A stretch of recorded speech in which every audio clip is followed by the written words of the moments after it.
بسم اللہ الرحمن الرحیم۔ قرآن مجید میں اللہ تعالیٰ نے پیغمبروں کے متعلق جتنے بھی واقعات بیان کیے ہیں ان میں نوع انسانی کے لیے ہدایت اور پیغام ہے۔ کوئی بھی واقعہ ہدایت سے خالی نہیں ہے۔ ان میں موسیٰ علیہ السلام کا خضر علیہ السلام سے ملاقات کا واقعہ ہے، جسے سورہ کہف میں تفصیل سے بیان کیا گیا ہے۔ اس واقعے میں اللہ تعالیٰ نے حضرت خضر علیہ السلام کے ذریعے اپنے خانہ مشیت میں رونما ہونے والے حادثات میں سے چند ایک پر سے پردہ اٹھایا ہے۔ واقعہ کچھ یوں ہے کہ ایک مرتبہ بنی اسرائیل نے حضرت موسیٰ علیہ السلام سے پوچھا، اے اللہ کے پیغمبر، اس روئے زمین پر آپ سے بھی بڑا کوئی عالم ہے؟ موسیٰ علیہ السلام نے فرمایا، میں سب سے بڑا عالم ہوں۔ لیکن اللہ تبارک تعالیٰ کو موسیٰ علیہ السلام کی یہ بات پسند نہ آئی، لہٰذا موسیٰ علیہ السلام کے پاس وحی آئی، ہمارا ایک بندہ مجمع البحرین پر ہے جو آپ سے زیادہ علم رکھتا ہے۔ اس پر حضرت موسیٰ علیہ السلام نے اللہ سے درخواست کی کہ انہیں اس شخص سے ملاقات کرنی ہے، کیونکہ انہیں جو غیر معمولی علم عطا ہوا ہے اس سے آپ بھی فائدہ اٹھا سکیں۔ اللہ تعالیٰ نے فرمایا، اس بندے کا نام خضر ہے، ان سے آپ کی ملاقات ایک صورت میں ہوگی۔ اللہ نے حضرت موسیٰ علیہ السلام کو حکم دیا کہ ایک مچھلی اپنے توشہ دان میں رکھ لیں اور سفر پر نکلیں۔ جس مقام پر یہ مچھلی گم ہو جائے گی اسی مقام پر وہ شخص ملے گا۔ لہٰذا موسیٰ علیہ السلام نے مچھلی کو اپنی زنبیل میں رکھا اور اپنے خلیفہ یوشع بن نون کو ساتھ لے کر اس شخص کی تلاش میں نکل گئے۔ چلتے چلتے جب آپ ایک دریا کے ساحل پر پہنچے تو آرام کرنے کے لیے وہاں کچھ دیر لیٹ گئے۔ حضرت موسیٰ علیہ السلام کو نیند آ گئی۔ اچانک وہ مچھلی ٹوکری میں تڑپنے لگی اور اچھل کر اس دریا میں چلی گئی۔ خلیفہ یوشع بن نون نے دیکھا مچھلی جس جگہ پانی میں گئی پانی ساکت ہوتا چلا گیا اور ایک راستہ بن گیا۔ جب موسیٰ علیہ السلام بیدار ہوئے، یوشع علیہ السلام انہیں یہ عجیب واقعہ بتانا بھول گئے اور دونوں آگے چل دیے۔ جب دوسرے دن یاد آیا تو یوشع بن نون نے آپ کو سارا واقعہ سنا دیا، لہٰذا حضرت موسیٰ علیہ السلام کو سمجھ میں آ گیا کہ یہ وہی مقام تھا جہاں پر حضرت خضر علیہ السلام سے ملاقات ہونی تھی۔ لہٰذا آپ دونوں واپس اسی راستے پر لوٹے اور جب اس مقام پر پہنچے تو دیکھا وہاں ایک چٹان پر چادر اوڑھے ایک شخص لیٹا تھا۔ وہ شخص حضرت خضر علیہ السلام تھے۔ حضرت موسیٰ علیہ السلام نے اپنا تعارف کرانے کے بعد فرمایا کہ مجھے آپ وہ علم سکھا دیں جو اللہ نے آپ کو عطا فرمایا ہے۔ حضرت خضر علیہ السلام نے فرمایا، اے موسیٰ، یہ ممکن نہیں، آپ صبر نہیں کر پائیں گے۔ لیکن حضرت موسیٰ علیہ السلام نے اصرار کیا، نہیں، انشاءاللہ آپ مجھے صابر پائیں گے۔ تو پھر ایک شرط ہے، جب تک آپ میرے ساتھ رہیں گے کسی معاملے میں مجھ سے سوال نہیں کر سکتے جب تک میں خود آپ کو اس کی حقیقت نہ بتا دوں۔ لہٰذا حضرت موسیٰ علیہ السلام نے ان کی شرط منظور کر لی اور دونوں بزرگ اس ساحل کے راستے چل پڑے۔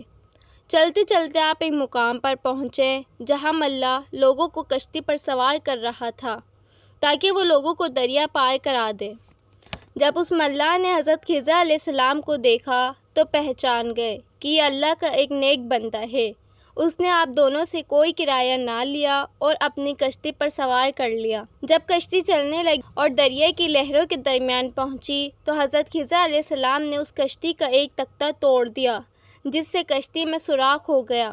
اس پر موسیٰ علیہ السلام نے کہا کہ اس ملاح نے آپ کے ساتھ اتنا اچھا سلوک کیا اور بدلے میں آپ نے اس کی کشتی کو توڑ دیا، یہ آپ نے بہت برا کام کیا۔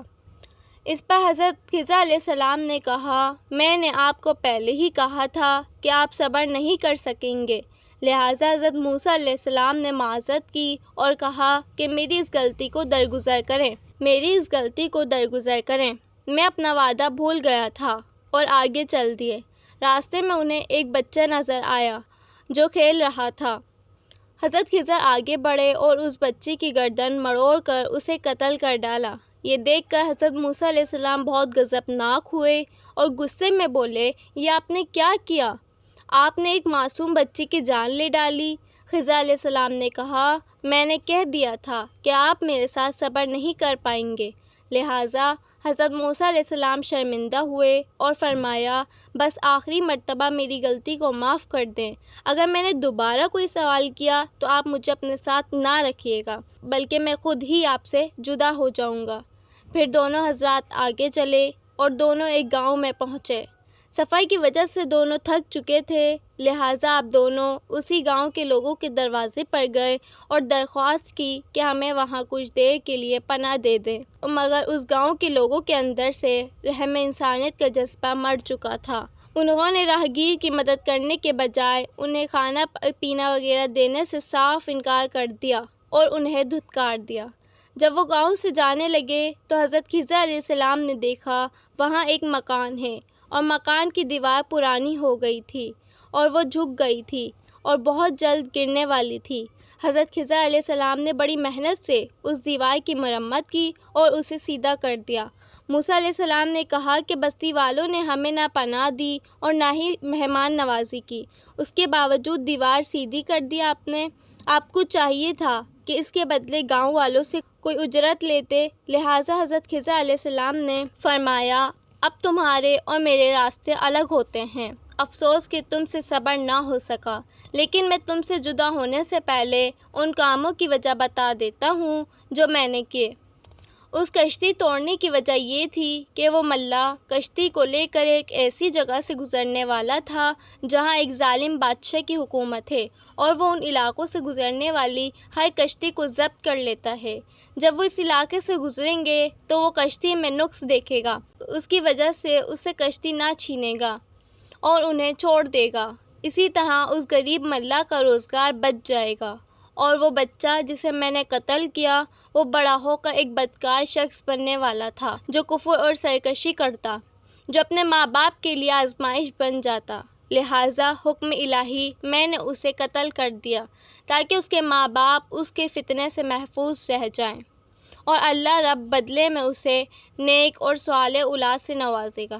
وہ دیوار جس کی میں نے مرمت کی، اس دیوار کے نیچے ایک خزانہ دفن ہے جو 2 یتیم بچوں کی وراثت ہے جسے اس کے باپ نے اس دیوار کے نیچے دفن کرا دیا تھا۔ اگر وہ دیوار گر جاتی تو اس بستی کے لوگ وہ خزانہ لے لیتے۔ یہ سارے کام میں نے خود اپنی مرضی سے نہیں کیے بلکہ یہ اللہ کا حکم تھا جس پر تم صبر نہ کر سکے۔ یہ وہ خاص علم تھا جسے علم لدنی کہا جاتا ہے، جسے حضرت خضر علیہ السلام کو اللہ کی طرف سے عطا کیا گیا تھا۔ اس واقعے سے پتہ چلتا ہے کہ انسان کی ظاہری نگاہ جو دیکھتی ہے وہ اس سے اپنی مرضی کے نتائج عکس کر لیتا ہے، لیکن در حقیقت کائنات کی ہر چیز میں اللہ کی کوئی نہ کوئی مصلحت فرما ہوتی ہے جو انسان کی سمجھ سے بالاتر ہے، اور اللہ کے ہر کام میں کوئی نہ کوئی مصلحت ضرور ہوتی ہے۔ اگر آپ کو واقعہ پسند آئے تو میرے چینل کو سبسکرائب کیجیے گا اور مجھے اپنی دعاؤں میں یاد رکھیے گا۔ جزاک اللہ۔